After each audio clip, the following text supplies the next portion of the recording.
बार फिर आपका VK success point में स्वागत है। आज हम यहाँ पर स्टार्ट करने वाले हैं डिफरेंशिएशन। देखो डिफरेंशिएशन ही हमने क्यों लिया यहाँ पे।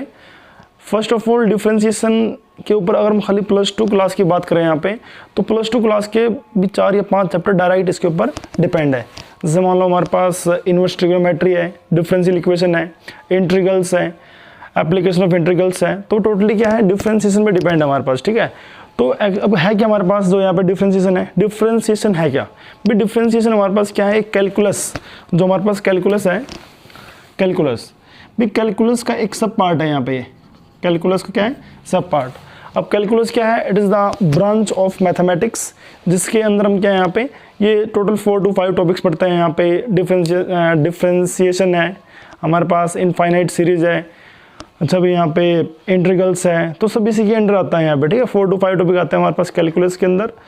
तो अगर हम बात करें यहाँ पे डिफरेंशिएशन का फर्स्ट टाइम इन्वेंशन की किसने, तो इसके लिए हम 2 पर्सन्स को दे सकते हैं क्रेडिट। एक तो हमारे पास क्या था, इज़ाक न्यूटन। कौन था बच्चा, इज़ाक न्यूटन। इज़ाक न्यूटन और एक और था यहाँ पे लाइबनिज, एक था लाइबनिज। तो भी 2 हमारे पास फेमस पर्सनैलिटी है जिन्होंने इसकी इन्वेंशन की। बताया आपको इज़ाक न्यूटन और लाइबनिज। तो इज़ाक न्यूटन की बात करें, ये इसका टाइम पीरियड है 1643 to 1727। और अगर हम बात करें लाइबनिज की, इसका टाइम पीरियड है 1646 to 1716। वैसे नोट 46, ये 46 है। तो हमारे पास यहाँ पे टाइम पीरियड है। अब बात क्या, हमारे पास भी इन दोनों ने अपनी अपनी थ्योरी दी डिफरेंशिएशन के बारे में। अब थ्योरी क्या थी हमारे पास भी, पहले तो इज़ाक न्यूटन ने अपने डॉक्यूमेंट्स वेरीफाई करवाए थे। जैसे मान लो जब भी हम किसी की रिसर्च करते हैं या इन्वेंट करते हैं तो कुछ डॉक्यूमेंट वेरिफिकेशन होते हैं यहाँ पे। तो सबसे पहले इसने कुछ अपने डॉक्यूमेंट्स जमा करवाए जहाँ पे मान लो भी ये मतलब वेरीफाई होने थे, लेकिन इस बेचारे के वो चीज़ वहाँ पे फेल हो गई। तो फिर आया लाइबनिज, उसके बाद लाइबनिज का सिक्का चल गया भी यहाँ पे, मतलब लाइबनिज के डॉक्यूमेंट्स वेरीफाई हो गए थे यहाँ पे। देन हमारे पास तो कुछ कंसेप्ट इसने दिए, तो कुछ इसने दिए यहाँ पे। जैसे अगर हम लाइबनिज की बात करें, जो हम आज के टाइम में पढ़ते हैं ना, product rule and quotient rule, क्या बच्चा यहाँ पे, क्वोशेंट रूल। तो दीज, और एक हमारे पास होता है सम रूल। तो these rules are given by Leibniz. But अगर हम बात करें यहाँ पे इज़ाक न्यूटन की, जो हमारे पास लेटेस्ट डिफरेंशिएशन है, और जो हम यहाँ पे जो सिंबल पढ़ते हैं यहाँ पे dy/dx, ये सिंबल हमारे पास क्या है, इज़ाक न्यूटन ने ही दिया था। और जो भी लेटेस्ट डिफरेंशिएशन है टोटली हमारे पास क्या है, इज़ाक न्यूटन ने बता दिया। चेन रूल भी हमारे पास क्या है, इज़ाक न्यूटन की ही देन है, चेन रूल। ठीक है, तो अब है कि हमारे पास बच्चा, हम आज यहाँ पर डिफरेंशिएशन में कुछ बेसिक्स पढ़ेंगे, कुछ फॉर्मूलाज, और जो बेसिक पॉइंट है जो अक्सर हमारे पास क्या है डिफरेंशिएशन में आ जाते हैं। और डिफरेंशिएशन के ऊपर ही हमारे पास क्या है, डिपेंड है application of derivative, then integrals, differential equations. तुम अगर हम खाली 12th क्लास की बात करें, 4 to 5 चैप्टर डायरेक्ट इसके ऊपर डिपेंड है। तो अब है क्या यहाँ पे बच्चा, देखो हमारे पास कुछ बेसिक फार्मूला है यहाँ पे। अगर हम बात करें यहाँ पे derivative of x raised to power n, मतलब अगर कोई भी मेरे पास x है, एल्जेब्रिक इक्वेशन है, या अगर उसकी पावर कुछ भी है, मान लो n पावर है, ये आपको शायद नहीं दिख रहा होगा, तो इसमें क्या हमारे पास, मैं इसको यहाँ पे लिख देता हूँ। अगर मान लो हमारे पास क्या है, x की कुछ भी पावर है यहाँ पे, अगर मुझे इसको डिफ्रेंशिएट करना है विद रिस्पेक्ट टू x, तो बच्चा फर्स्ट ऑफ ऑल इसको इस तरह नोटिफाई करेंगे यहाँ पे d/dx x raised to power n। अब इसमें है क्या, जो भी पावर हमारे पास, ये पावर आगे मल्टीप्लाई और एक पावर कम, n x n-1। जैसे मान लो मुझे करना है differentiation x raised to power 5 का, तो मैं क्या करूँगा यहाँ पे, 5 आगे मल्टीप्लाई और एक पावर कम, 5 - 1 4, तो बच्चा 5x रेज़्ड टू पावर 4 आ जाएगा यहाँ पे। उसके बाद डेरिवेटिव ऑफ कांस्टेंट टर्म, तो बच्चा जब भी किसी का भी डेरिवेटिव करेंगे हम, किसी भी कांस्टेंट का, उसका डेरिवेटिव 0 होता है यहाँ पे। जैसे मान लो मैं लिख दूँ यहाँ पे डेरिवेटिव ऑफ 5, तो 5 का डेरिवेटिव क्या होगा, 0। अच्छा यहाँ पे कांस्टेंट किसको मानेंगे यहाँ पे, जिसके साथ वेरिएबल नहीं है। जैसे अगर हम विद रिस्पेक्ट टू x इसको डिफ्रेंशिएट करेंगे यहाँ पे, तो बच्चा जिसके रिस्पेक्ट में डिफ्रेंशिएट करेंगे, अगर वो कांस्टेंट मतलब किसी भी टर्म के साथ अगर वो नहीं है तो उसको एज ए कांस्टेंट मान लेंगे यहाँ पे। और किसी भी कांस्टेंट टर्म का डेरिवेटिव क्या होता है, 0। ठीक है। अब जीरो होता क्यों है, अगर हम इसका प्रूफ करें यहाँ पे तो यस वी कैन डू। तो भी कांस्टेंट का डेरिवेटिव जीरो क्यों होता है बच्चे? जीरो इसलिए है डेरिवेटिव कांस्टेंट का, जैसे मान लो डेरिवेटिव मुझे करना है विद रिस्पेक्ट टू एक्स, तो बच्चा जिसके रिस्पेक्ट में डिफ्रेंशिएट करते हैं तो हम उसी के ऊपर एक्शन करते हैं। जैसे मान लो मेरे पास x रेज़्ड पावर 5 मैंने अभी भी किया यहाँ पे, x रेज़्ड पावर 5 था यहाँ पे, तो x 5 है तो 5x4, बट हमने क्या किया, पावर को आगे मल्टीप्लाई किया और एक पावर कम कर दी 5 - 1, मतलब 5x रेज़्ड पावर 4 आ जाएगा। लेकिन अगर मान लो भी कोई कांस्टेंट है मेरे पास, ये है 5 है मेरे, मान लो मेरे पास 5 है, 6 है, 8 है, 10 है, या k है, c है, कुछ भी कांस्टेंट है, तो बच्चों काम तो x के ऊपर होना, x तो यहाँ पे है नहीं। अब हम क्या करें, कोई दिक्कत नहीं, अब हम क्या करेंगे यहाँ पे 5 और यहाँ पे अपने आप ही लिख लेंगे x रेज़्ड पावर 0, क्योंकि जो 1 होता है ना 1 को हम x रेज़्ड पावर 0 लिख सकते हैं यहाँ पे, मतलब किसी की पावर अगर 0 है तो उसको क्या बोलते हैं 1 है, x की पावर 0 है, y की पावर 0, मतलब वो भी क्या है 1 है। तो बच्चा यहाँ पे क्या है, एक्चुअल में 5 अगर है तो मैं 5 × 1 खुद मान सकता हूँ यहाँ पे, 5 × 1 और 5 क्या दोनों सेम बात है यहाँ पे।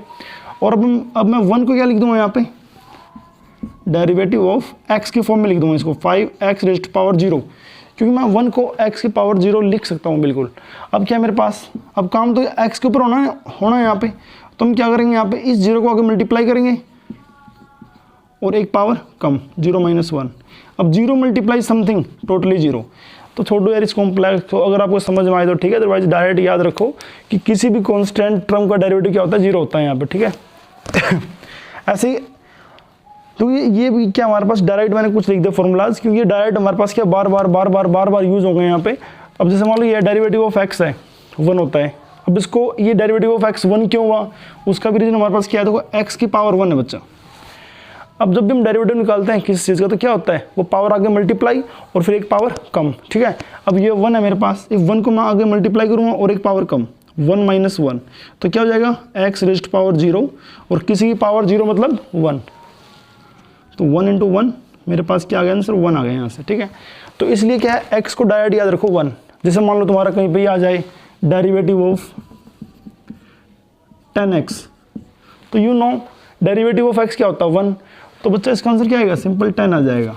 तुम्हारे पास आ जाए डेरिवेटिव ऑफ kx, क्या बच्चा kx, यू नो x का डेरिवेटिव 1 है कांस्टेंट। अब आप बोलोगे कांस्टेंट का यहाँ पे 0 क्यों नहीं हुआ, बच्चा अगर बिल्कुल कांस्टेंट है, सिंपल k है, अगर यहाँ पे x नहीं होता ना, अगर मैं करना होता डेरिवेटिव ऑफ k तब 0 होता।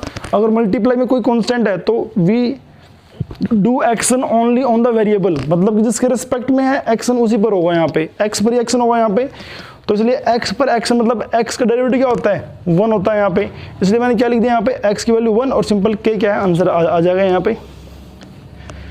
नेक्स्ट है derivative of log x 1/x, derivative of a raised power x, यहाँ पे a क्या है कांस्टेंट है, x क्या है वेरिएबल, तो बच्चा यहाँ पे इसका फॉर्मूला क्या है a raised power x ax log of a। इसका एग्जांपल मैं बता रहा हूँ यहाँ पे, जैसे मान लो मेरे पास आ जाएगा 5 रेज़्ड पावर x, मुझे डेरिवेटिव करना है इसका 5 रेज़्ड पावर x का, तो क्या हो जाएगा 5 raised power x as it is into log of 5, यहाँ पे आ जाएगा, ठीक है, मतलब 5 raised power x as it is log of 5 ये आ जाएगा। फिर क्या मेरे पास अगर कोई भी एक्सपोनेंशियल टर्म है, एक्सपोनेंशियल कैसे, अब ये देखो जैसे मतलब अगर e की पावर में कोई भी है, कुछ भी चीज़ है यहाँ पे, जैसे e रेज़्ड पावर nx है, तो अगर कभी भी ऐसी टर्म आ जाए तो सबसे पहले जो भी है ना यहाँ पे उसको लिख दो as it is e raised power nx, फिर करेंगे nx का डेरिवेटिव, बच्चा हमने अभी भी किया है यहाँ पे, अगर हम nx का डेरिवेटिव करेंगे तो x का तो 1 हो जाएगा, सिंपल जो n है वो मल्टीप्लाई में आ जाएगा यहाँ पे, ठीक है। नेक्स्ट हमारे पास कुछ ट्रिग्नोमेट्रिक फंक्शंस हैं, sin x का होता है cos x, cos का minus sin x, secant x का secant x tan x, cosecant का minus cosecant x cot x, tan x का secant square x, cot x का माइनस कोसिकेंड स्क्वायर x। ऐसे ही अब हमारे पास क्या है भाई, देखो क्या है हमारे पास कुछ और हैं, इसको आप एक बार वीडियो रोक के नोट कर सकते हो, बिकॉज ये बेसिक फार्मूलाज हैं जो हमारे पास भी यहाँ पे 11th 12th even BCom BCA में अगर ये पार्ट हमारे पास, तो वहाँ पर भी बेसिक चीज़ ये यूज होगी हर एक के लिए। इवन है जो आजकल हमारे पास क्या है हरियाणा में गवर्नमेंट टेस्ट में जो भी सम आते हैं, तो डायरेक्ट हमारा फॉर्मूला भी आ सकता है वहाँ पे, ठीक है। तो इसको समझो ध्यान से, तो मैं इसको रफ कर रहा हूँ, कुछ और फॉर्मूला है यहाँ पे।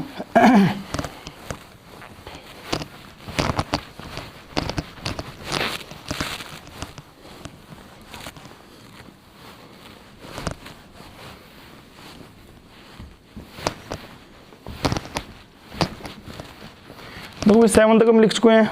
चलो 8th फॉर्मूला लिख देते हैं यहाँ पे एक, जैसे derivative of sine inverse x, क्या बच्चा, साइन इनवर्स एक्स क्या होता है, 1/1 माइनस एक्स स्क्वायर पूरे का स्क्वायर रूट। ये फॉर्मूला किसका है, साइन इनवर्स एक्स का। ऐसे ही अगर हम लिखें derivative of cos inverse x, cos inverse x, तो सिंपल जो ऊपर है वही एज इट इज, बस डिफरेंस किस चीज़ में आ जाएगा, ये माइनस में आ जाएगा, बस बिल्कुल एज इट इज है कोस का भी, लेकिन ये क्या है, नेगेटिव में आ जाएगा, -1/1 माइनस एक्स स्क्वायर रूट। ऐसे ही derivative of tan inverse x भी, ये थोड़ा इंपॉर्टेंट है ये सारे फॉर्मूले, 1/1 plus x square.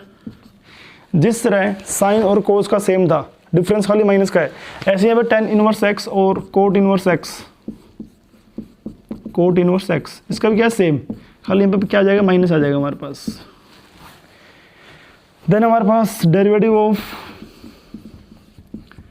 Second inverse x क्या आ जाएगा यहाँ पे, 1/x एक्स स्क्वायर -1। ऐसे ही कोसिकेंट इनवर्स भी, कोसिकेंट इनवर्स एक्स को अगर हम डिफ्रेंशिएट करेंगे तो माइनस में आ जाएगा, एक्स स्क्वायर -1। ठीक है यहाँ तक। अच्छा कुछ हमारे पास क्या है अभी, कुछ रूल्स हैं, जैसे प्रोडक्ट रूल।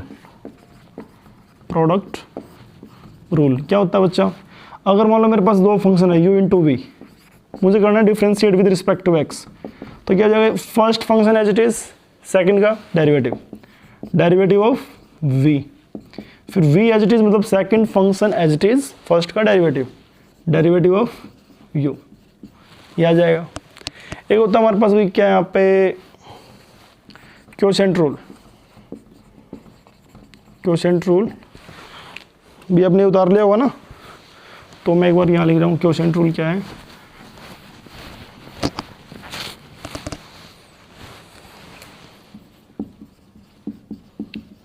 Quotient rule.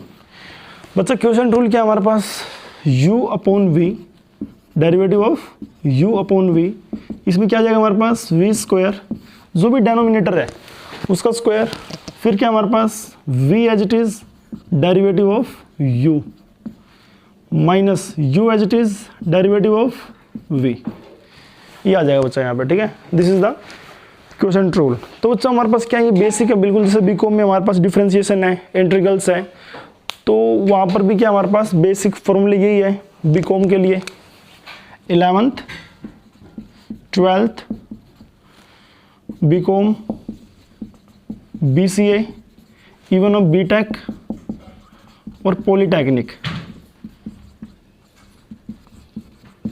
वैसे जो भी मेरा मेन मोटो यही है कि 9th से लेके 9th 10th 11th 12th इन सब क्लासेस का 1 by 1 सॉल्यूशन डालूंगा यहाँ पे। ठीक है, बाकी देखते हैं भगवान क्या क्या करवाता है।